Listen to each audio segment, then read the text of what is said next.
원래는 서서 하려고 그랬는데 그게 없어. 이게 그 리모컨이 원래 있었는데 없어서 오늘은 앉아서 하고 다음엔 뒤로 붙여서 서서 하는 걸로 할 거예요.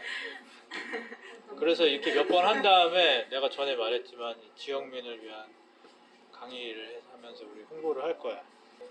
우리의 룰은 이겁니다. 무조건 한 번이상 웃겨야 돼 하면서. 오늘 준비를 못했어요. 개그를.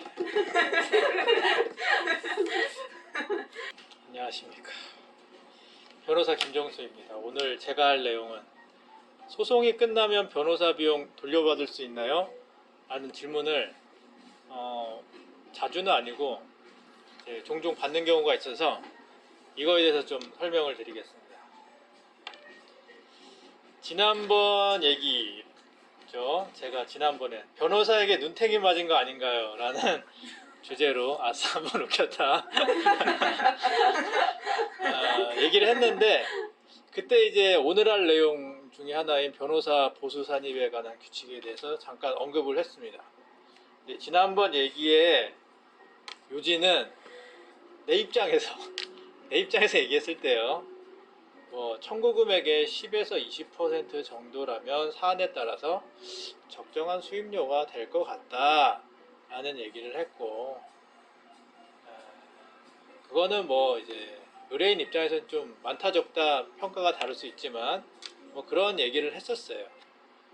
자, 근데 그러면 이제 오늘의 얘기로 돌아와서, 자, 그런데 내가 듣자 하니 변호사 비용을 제가 드릴 텐데요, 소송이 끝나면 변호사 비용을 돌려받을 수 있다고 하던데 맞나요? 라는 질문을 종종 받아요. 그렇죠? 그래서 그 경우에 대해서 좀 설명을 드리겠습니다. 결론부터 말하겠습니다. 결론부터. 승소한 경우 받을 수 있다. 물론 일부 승소의 경우에는 좀 복잡해요. 부담 비율이라든가 부담액이 이제 상대방보다 내가 적은 경우, 이런 경우에는 이제 상계 처리하고 받을 수 있겠죠. 근데 어쨌든 승소한 경우, 그 다음에 액수 경우에는 좀 전에 말한 변호사 보수 산입에 관한 규칙에 따라 인정되는 한도 내에서 받을 수 있다. 이것을 받으려면은 그리고 소송 비용 확정 결정에 따라 받아야 된다. 근데 이 소송 비용 확정 결정이라는 것은 본안 재판 확정 이후에 신청이 가능하다. 근데 이렇게 받아도 결과적으로 상대방이 돈이 없으면 못 받게 될 수도 있다. 이게 오늘 사실은 결론이에요. 그래서 승소, 이 규칙에 따라 인정되는 것만큼 소송 비용 확정 결정이 필요하고 본안 재판 확정 후에 그러한 결정 신청이 가능하다. 이게 결론입니다. 그러면 이제 제일 중요한 건, 그러면은 얼마만큼, 규칙이란 게 있다는데 계산해서 얼마만큼 나한테 그러면 오는 거냐 라고 했을 때 그 부분을 조금 오늘 살펴본다면, 민사소송법 109조에 보면은 변호사의 보수와 소송 비용에 관한 규정이 있어요. 그래서 여기 보다시피 대법원 규칙이 정하는 금액 범위 안에서 소송 비용으로 인정한다 라고 이제 되어 있고, 그에 따라서 제정된 대법원 규칙, 이게 2020년 12월 28일 한번 개정됐더라고요. 근데 이 규칙을 살펴보면은 아까 말한 민사소송법 109조에 따라서 이 규칙이 제정됐다라는 걸 밝히면서 좀 복잡한 기준이 나오죠.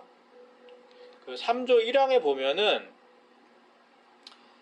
요 후단에 각 신급 단위로 소송 목적의 값에 따라 별표의 기준에 의하여 산정한다 라고 해서, 이게 뭔 말인가 하니 속가를 기준으로 산정한다 이런 말이에요. 속가란 개념을 알아야 되는데 그건 이제 지금 차치하고, 그 다음에 이제 가압류 가처분 명령 신청이나 이런 것들은 그 별표 기준의 산정에 의한 금액의 2분의 1로 한다, 이런 내용이 있어요. 그래서 그리고 아니죠, 내가 설명을 잘못했네. 별표에 따라 하고 아까 말씀드린 소가의 문제는 이제 4조, 4조에 이제 나오고요. 그래서 중요한 건 뭐냐? 그럼 아까 말한 이제 별표 내용을 봐야겠죠. 그래서 별표 내용을 한번 한 번만 허용해도 되나?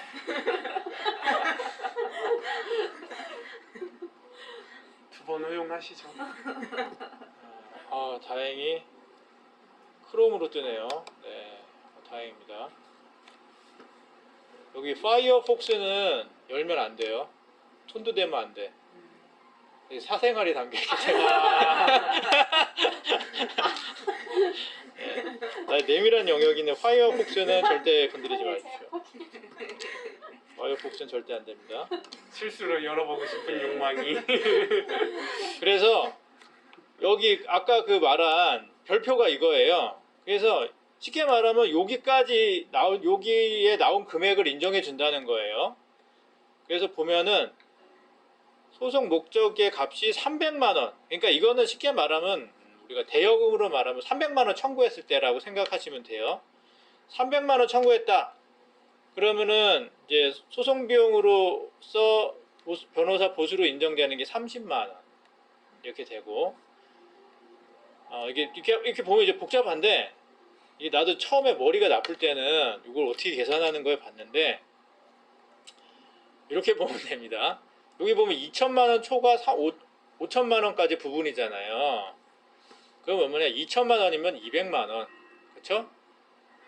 그 다음에 5천만 원 초과부터 시작하잖아요. 그러니까 5천만 원이면은 440만 원.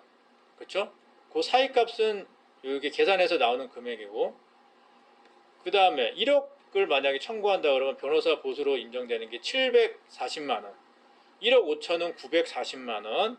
2억 청구하면 1040만 원. 5억 청구하면 1340만 원 해가지고 이렇게 점차 이제 비율이 줄어서 누진 가산이라고 해야 되나? 하여튼간 이렇게 이제 규칙상에는 이제 변호사 비용으로 소요된 거를 이만큼 인정해 주겠다라고 이제 정하고 있어요. 다시 정리하면은 좀 이제 300만 원 미만짜리는 좀 논외로 하고 2천만 원 청구하면 200만 원, 5천만 원 청구하면 440만 원, 1억은 740만 원, 1억 5천은 940만 원, 2억은 1040만 원, 5억은 1340만 원. 이렇게 변호사 비용으로 썼구나라고 인정을 해준다는 거죠. 그래서 이렇게 별표 내용을 봤습니다. 자, 그래서 아까 이제 모두에 말했듯이 소송이 끝나고 내가 지출한 변호사 비용을 받을 수 있느냐라고 했을 때 일정 부분 받을 수 있고 그건 변호사 규칙에 의하고 그 계산은 이렇게 한다라는 걸 지금 말씀드렸고 가끔 이런 질문을 받을 때가 있어요. 아니 변호사님 근데 규칙에 그렇게 정해놨는데 예를 들면은 아까 얼마였죠? 5천만 원 청구하면 440만 원이잖아요. 근데 내가 뭐 예를 들면은 뭐 착수금 500에 성공보수 10%뭐 이렇게 약정을 했다 칩시다. 그게 나중에 이겼어. 근데 얼마 돌려받을 수 있어요? 했더니 규칙에 의하면 440만 원 상대방한테 받아낼 수 있습니다. 그러니까 아니 근데 변호사님 규칙에 이렇게 적어놨는데 440만 원까지 인정해 준다는데 당신 왜 500만 원 받고 성공보수 10% 받냐고. 요게 1년에 한두 번씩 나한테 물어보는 사람들이 있어요. 근데 이거는 그런 변호사 비용으로 소요했다라는 것을 대법원이 그냥 정한 최소한의 기준일 뿐이지. 그래서 이런 질문을 받을 때마다 제가 매번 화를 냅니다. 그래서 역정을 내죠. 그럼 여기에는 예를 들면 서비스 물가 상승률도 반영이 안 돼 있고 변호사의 경험이나 경력이나 소송의 난이도나 들어간 시간이나 전혀 반영이 안 되는 거예요. 그러면은 변호사 30년 한 사람이나 변호사 막 시작한 사람이나 그 논리에 따르면은 또는 우리 같은 작은 펌에 있거나 김현장에 있는 변호사나 다 똑같이 받아야 되는 거야. 근데 난 억울한 게 김현장 가서 그런 얘기 안 하면서 왜 우리한테만 맨날 그러냐 이 말이야. 그래서 화를 많이 냈다. 그러니까 이거는 최소한의 기준이라는 거지. 최소한의 기준이고, 그 아까도 말했지만은 10에서 20% 정도, 5천만 원 청구하면은 20% 그러면은 정말 많은 것 같지만 500에 10% 하면은 딱 1,000만 원 떨어져요. 예, 그 정도 자기가 그 채권 회수를 위해서 들여가는 비용이 들어갈 수밖에 없다라는 거죠.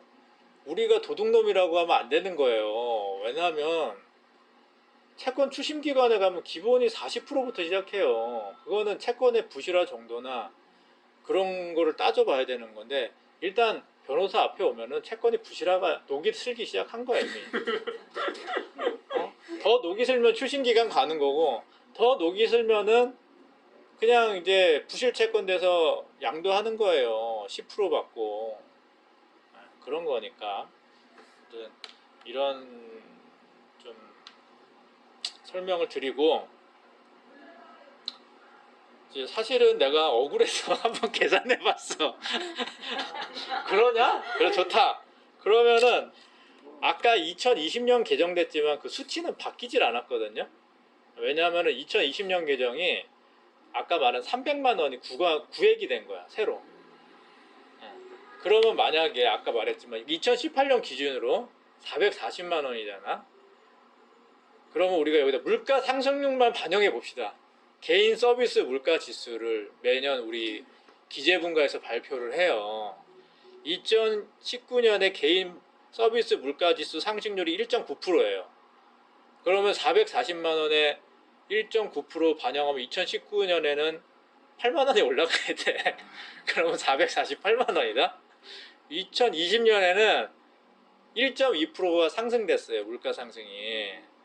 그럼 488만 원에 네 진짜 치사하다 이거 계산하고 있으면서 1.2% 반영하면은 5만 원 올랐어야 돼. 그럼 454만 원 되죠. 2021년 7월 기준으로 발표된 거에 따르면 올해 물가 상승률이 좀 많아요. 다른 것도 그렇지만은 개인 서비스 물가 지수 상승률이 2.7%예요. 이거 하면은 12만 원 올라야 돼. 그러면 현재로 따지면은 사실은 466만 원 돼야 되는 거예요. 최저가. 참 그렇다. 억울해서 얘기하는 거야 내가. 자꾸 많이 받는다 하도 얘기 들어서. 자, 그렇다는 거고요. 이제 마치면서 얘기 드리는 거는, 어쨌든 지금 봤지만 별표상 금액도 부담스러워하는 서민들이 많습니다. 이거는 사실은 여기도 이제 써놨지만은 이거에 대한 커버리지 해주는 우리나라의 제도가 없기 때문에 그래요. 의료보험은 사실은 국민의료보험 제도가 있잖아요. 내가 지난번에도 밥 먹으면서 얘기했지만은 맹장 수술 받으면은 내가 이제 뉴스에서 본 바로는 개인 부담금 20만 원이에요. 여기 아파갖고 병원 가면 20만 원 내면 맹장 수술 해줘. 근데 실제 보험이 없으면 얼마 내야 되냐면 100만 원 내야 돼요. 100만 원이면 사실 여기 아픈데 갈지 말지 고민하는 금액이에요. 그렇지 않아요? 그러니까 우리나라는 의료 체계가 잘 돼 있어서 그런 건데, 변호사도 일종의 사회적 의료 체계라고 본다면은 나는 개인적으로는 이런 국민 법률 보험 제도가 좀 도입될 필요가 있다 생각을 좀 해요. 그래야 그러한 보험으로 커버리지 돼야 우리가 흔히 말하는 이런 법률적 약자가 보호되는 그런 거지. 그 애꿎게 변호사만 늘린다고 보호되는 게 아니에요. 이거는 내가 또 나중에 기회 되면 얘기할 텐데, 정말 그거는 망상의 그 탁상 공론 행정의 진짜 끝판왕이다, 나 이런 생각합니다.